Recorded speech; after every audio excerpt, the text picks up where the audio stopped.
Linus Tech Tips coverage of Computex 2013 is powered by Western Digital. Our trusted gaming gear partner is Corsair Vengeance, and our trusted retail partner is ncix.com.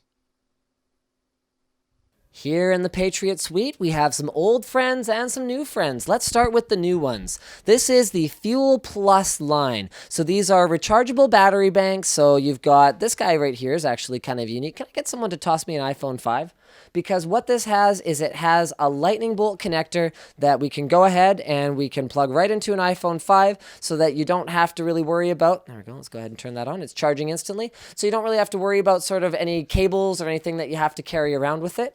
This one's not quite finished, so we're not really sure exactly what the finished one will look like. It's a 1500 milliamp hour product though. And then the main Fuel Pluses. So these are rechargeable batteries. This one is 2200 and 3000 milliamp hours. So optimized for your smartphone. That's going to charge pretty much any smartphone from 0 to completely full. It's got an input charger, and what's cool about the Fuel Plus is that it acts as a pass-through. So you can actually have the phone plugged into the one end and the Fuel Plus plugged into a PC or a wall outlet, and the phone will charge through it without charging the battery itself, because remember, more charge and discharge cycles is bad for your battery. There's a battery life indicator on the side that uses nice bright blue LEDs, and there are a number of different capacities. So in 5200 and 6000 milliamp hour, you've got this larger ID. It's got a nice red backing to it.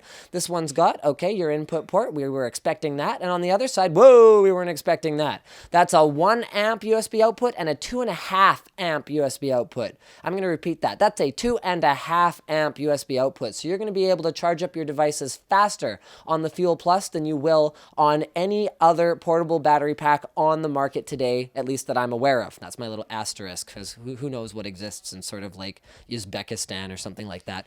This is a 7800 milliamp hour and 9000 milliamp hour model that I'll do my trademark smartphone comparison. I no longer do an iPhone comparison because I don't think anyone uses them anymore. This is an HTC One. This is how big it is. This is how thin it is. So it's the kind of thing that maybe you wouldn't keep in your pocket with your phone, but you might keep it in your backpack as you're out and about at a trade show, say for example.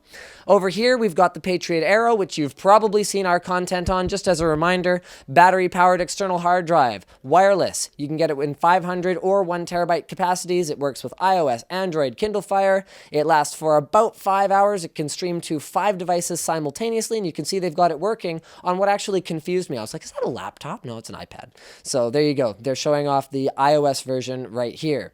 Moving right along, we've got, of course, with Intel's 4th generation Core Series processor launch, codename Haswell, we have compatible memory from Patriot. So this is their 16 gig 2400 megahertz memory. Remember guys, Haswell has an updated memory controller that makes it much more cooperative with high frequency memory. Not only do they have a 2400 megahertz Viper 3 right now, but they're going to be following it up with a 2666 Viper 3, and those should run on pretty much any 4th generation Core Series processor without any tweaks. But if you checked out our Haswell overclocking guide, you'll know this already. As you start to overclock the CPU, you should adjust your expectations in terms of what you can achieve for memory frequency. So it's a matter of finding that right balance between CPU frequency and memory frequency. This has been our coverage of Computex 2013. Don't forget, guys, we're powered at the show here by Western Digital. And as always, don't forget to subscribe to Linus Tech Tips for more unboxings, reviews, and other computer videos.